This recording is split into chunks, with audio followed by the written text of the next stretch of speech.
പുതിയ പാർട്ടി രൂപീകരിക്കുന്നവർ SRPയുടെ ചരിത്രം മനസ്സിലാക്കണമെന്ന് കെ മുരളീധരൻ MLA. പുതിയ പാർട്ടി രൂപീകരിക്കുന്നതിന് പിന്നിൽ SNDP ഔദ്യോഗിക നേതാക്കൾ മാത്രമാണ് ഉള്ളത്. SNDPയിലെ സാധാരണ പ്രവർത്തകർ പതിവ് പോലെ LDFനോ UDFനോ വോട്ട് ചെയ്യും. മേയറാകാനുള്ള യോഗ്യത പത്മജ് ഉൾപ്പെടെയുള്ള KPCC ഭാരവാഹികൾക്കുണ്ടെന്നും കെ മുരളീധരൻ കോഴിക്കോട് പറഞ്ഞു. മത്സരം UDF LDFും തമ്മിൽ തന്നെയാണ്.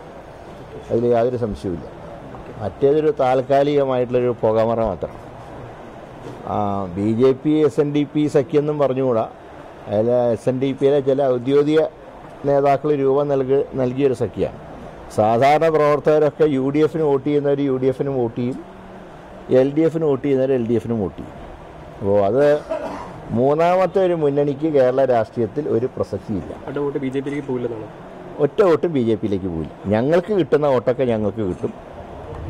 LDFന് വോട്ട് ചെയ്യുന്നവർ വേരിയേഷൻ വരുമെന്ന് അവരാണ് തീരുമാനിക്കേണ്ടത്. ഞങ്ങൾക്ക് സാധാരണ കേരളത്തിലെ പിന്നോക്ക സമുദായത്തിൽ നിന്ന് ഞങ്ങൾക്ക് കിട്ടുന്ന പിന്തുണ പൂർണ്ണമായിട്ടും ലഭ്യമാണ്.